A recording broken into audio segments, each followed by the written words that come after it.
Okay, so here is the 8.3 Cummins, and what I had done is so let's begin by, this is going to be the intro to part 13, and this is actually the re-intro to part 13. I had planned on getting part 13 out earlier, actually at the end of last week, and that didn't happen. It didn't happen for two reasons: because I got busy hauling and because I really didn't like how it was coming out.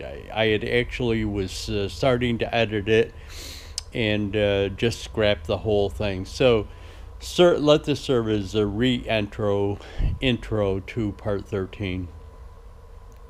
What is going to happen is, because I was in and out of the shop quite a bit over the last couple of weeks, what I would do is come in and start working on the truck on one thing, have to do something else, come in maybe later in the day or the next day, and actually start work on something else on the truck. There's a lot of things that have to be done. There's a lot of different areas to cover on the truck: engine, transmission, everything. So axles. So sometimes I come in and don't exactly pick up where I left off. So let me show you some of those clips, and what I'll do is I'll insert segments in between or do voiceovers to explain where we're going and why it is kind of all over the place. And it's kind of all over the place because I don't pick up exactly where I left off, even though it's been filmed. So one of the things that I will pick up on is a clip. When I left off in part 12, or I had mentioned in part 12, is about the heater arrangement on the intake manifold of the 8.3 Cummins. So let's stick that clip in now. So let this be part 13 of the haul truck series. Okay, so in my quest to know how everything works, what I did is pulled out one of those preheater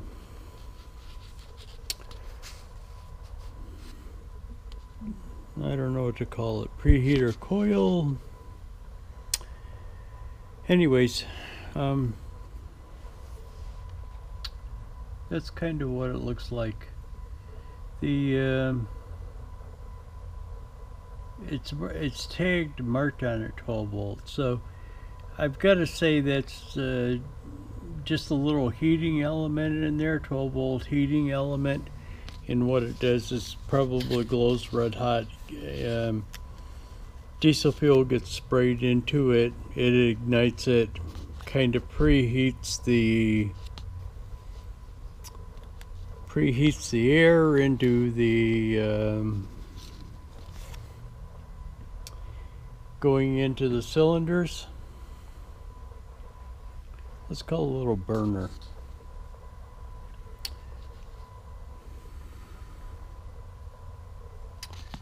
Yeah, let's call it a little burner. So it probably preheats the air going into the cylinders. I don't assume that they're trying to get actually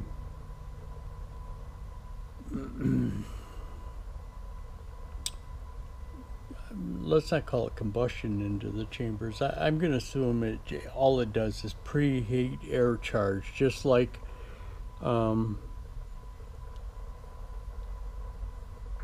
the grid heater on the 6.7 or 5.9 does.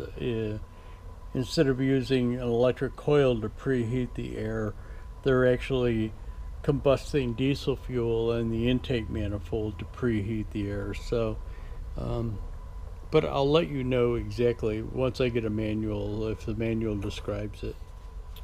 Okay, so that clip was shot last week, and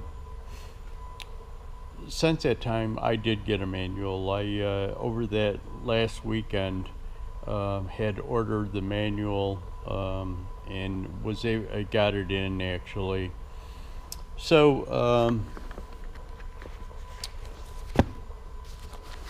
why I got the manual was because mainly for torque values.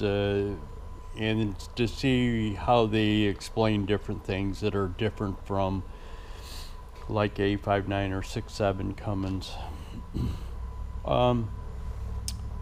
They talk about that thing is called a flame plug. That's what they call it, a flame plug.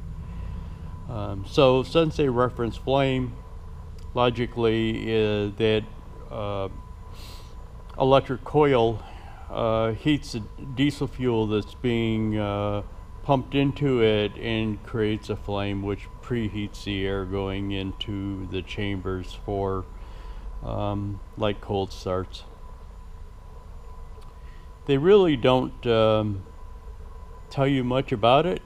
This is probably one of the only references in the manual, and it's about testing the electric circuit on it, and it says reference bulletin number 3660003-01. But basically that's it.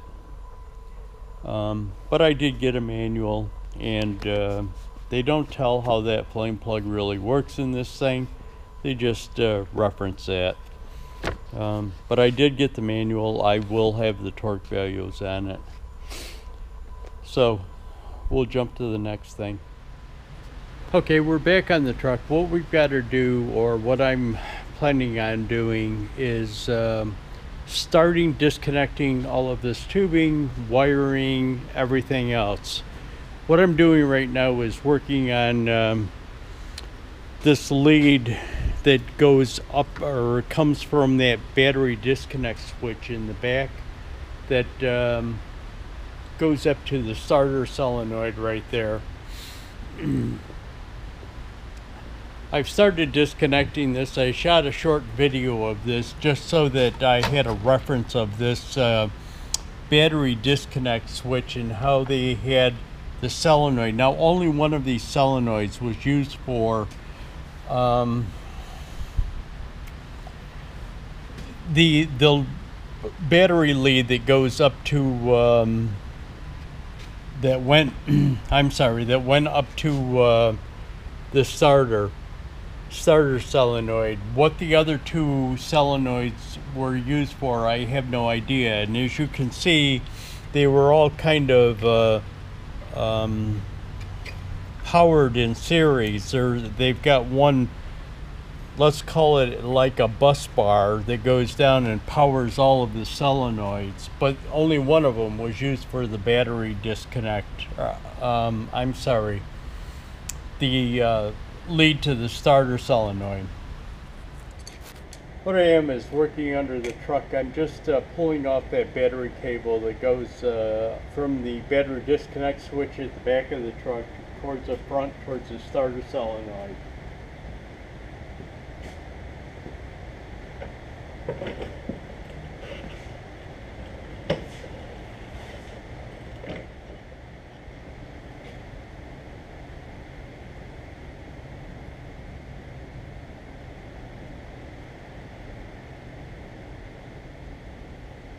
I don't know what this black wire was for, but it surely definitely was an afterthought. There was no connector attached to it. It was just bare wire kind of wrapped around it. I'm going to leave these existing wires onto this thing just so I know how it was kind of run. And what I'll do is I'll tape that up when I pull the cab off. What I'm doing is I just got those battery cables disconnecting this heater, and I'm going to pull the hoses off of it.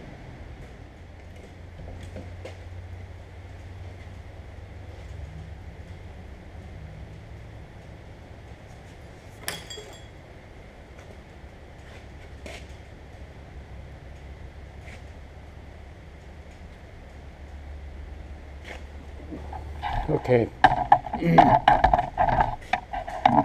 Gotta get started on that mess over there.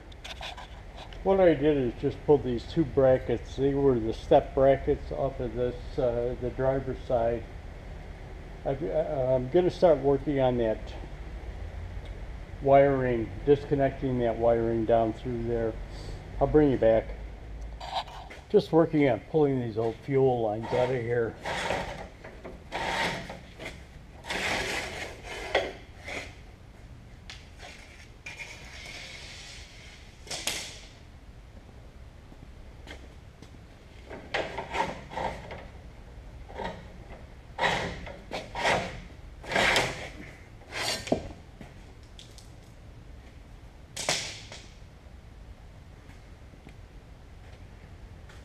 Yeah, there was still some gas left in it, but it'll work. I guess my next chore is to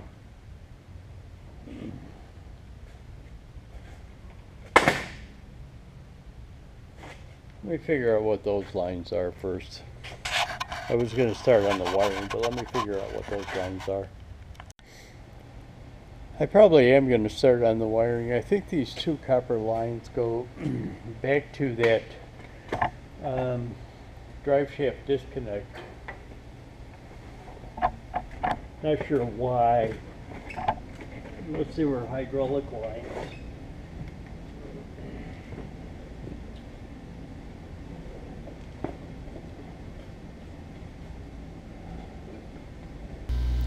So here I am, just removing some of this old wiring that went back to the tanker part of this fire truck. I'm not really sure what it was all for, but there was some of the existing wire harness that was wired into some of these other wires, and without being able to trace them all the way back, you really weren't sure whether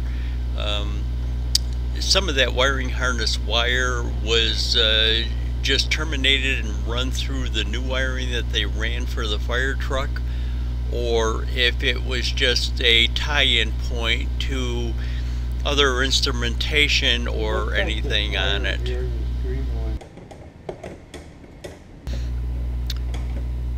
As long as we've got some downtime here, I'm just going to do a little more voiceover. One of the things that has come up, and I've mentioned this in the past in other videos, is trying to find parts and material that I need for this build. One of the things that just came up was I wanted to get a gasket kit for the engine. Now, I know that the engine is out of a bus, but I don't know what make bus. All I know is that I have an 8.3 engine and it's a 1996. I went to my parts store to find a gasket kit for it, and they need a model and make to take it out of. So just kind of keep it in mind when at the end of this video. So the next clip is going to show you after I've removed the wiring. You're going to see that the clip is going to start first about talking about those tubes. I didn't show you removing any of the wiring underneath the truck, and I'm going to delve right into those two tubes that I had mentioned previously, or had put a little note into the video about previously. So here we go with that. Okay, so I'm back on the truck, and I told you there was those two copper lines that I couldn't get out. Well, I got down underneath the truck and pulled the wiring out. I'm sorry, let me readjust you here. Sorry. Pulled the wiring out. Now here is the wiring that came out from the back of the truck up to that connector up there. While I was under there, I had talked about in a previous video about pulling these copper lines out, but I didn't know what they went to. Well, they were both abandoned, or I think they're both abandoned. I got one of them out, but when I was down underneath there disconnecting that wiring, I saw that both of the lines were broken, had ruptured, and that looks like a freeze break to me. But I'm not really sure what they went to. I know those two other lines that I pulled out of there went to the gas. And I have a suspicion these were old gas lines that may have frozen. But I will have to double check it and make sure, see what it was, and kind of make sure if my assumption is right. But what a chore to get all of this stuff out of there. Anyways, I'll bring you back. Okay, so let me just say this. After that last clip that I just put up there about the wiring being out in those lines, I've had some second thoughts on what them lines may have been for. It would have been hard to believe that they were gas lines and ruptured like that because there was condensation of water in the gas. I mean, it's possible, but it's really highly unlikely. Kind of, and this is only a guess and an assumption on my part. I'm thinking that my original thought about that transfer heater that was hooked up to the gas lines, and my thought was originally it had been hooked up so that the could be circulation on the tank to keep the water from freezing in the tank. That might have been what those lines were for originally. They were hooked up to that transfer heater and were a tank heater to keep the tank, the water tank, from freezing in the winter time. It did, the lines probably froze up and busted, and why they hooked up the fuel lines to that transfer, heat transfer, I have no idea. But let's just assume that they were that until proven differently. There was also two other clips in there with that last video or last clip. There was two other clips into that file. For some reason they won't load up. I don't remember what they were for or about, but they're gone. They can't be that important, or I would have remembered it. So we're gonna go on to some other things right now, all in preparation for removing the cab off of the truck, getting the frame cleaned up, getting the axles done, whatever else is in preparation. You know, we're back on the Ford again, and I just wanted to show you one thing. Is if you remember from previous videos on the inside of the cab, there was another lever here, and it was for the engagement for the PTO, and I took that lever out. It was a cable type lever that went down to the transmission and engaged and disengaged the PTO by pulling it out.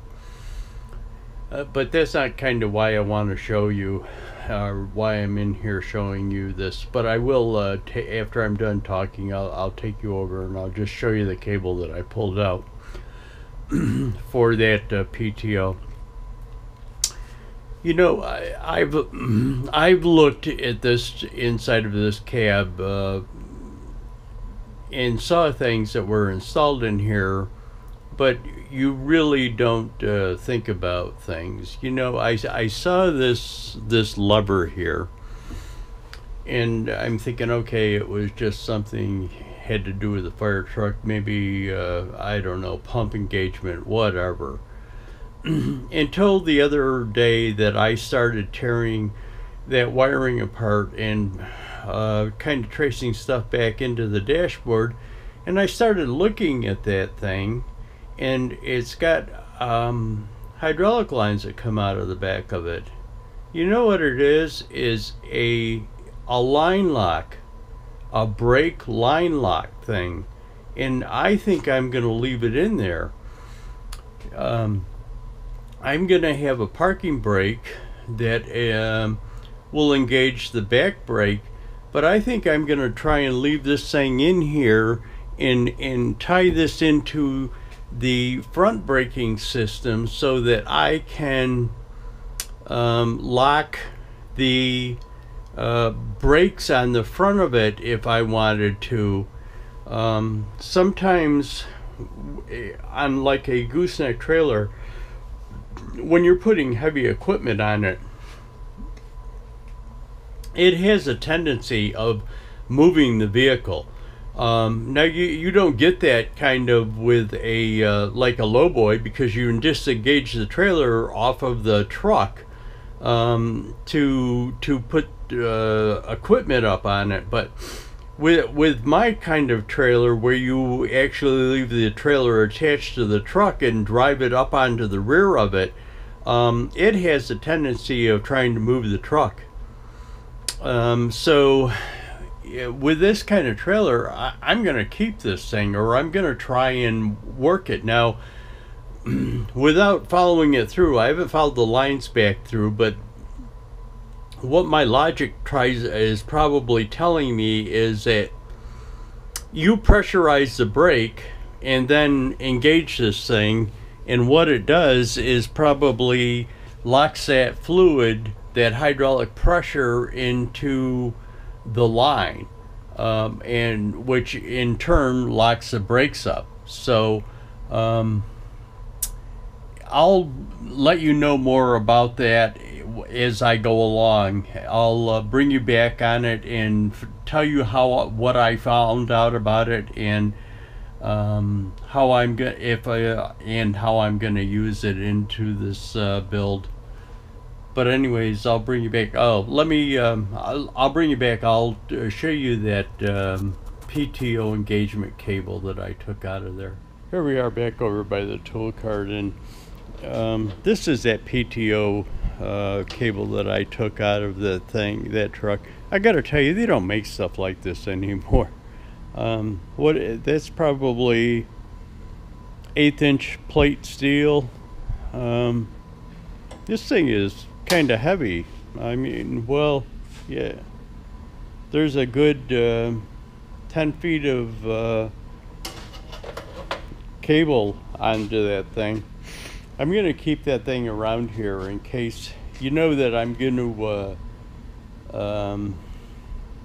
I'm probably not gonna put a solenoid onto the fuel pump to shut the engine off, that Cummins off. Instead, I'm probably going to use a cable type of arrangement, a lever type of arrangement, and I might use that, or I might use a choke lever that was originally installed on this truck for that purpose, to engage and disengage the fuel pump on the truck, to allow it to run or shut it off when I want to shut it off.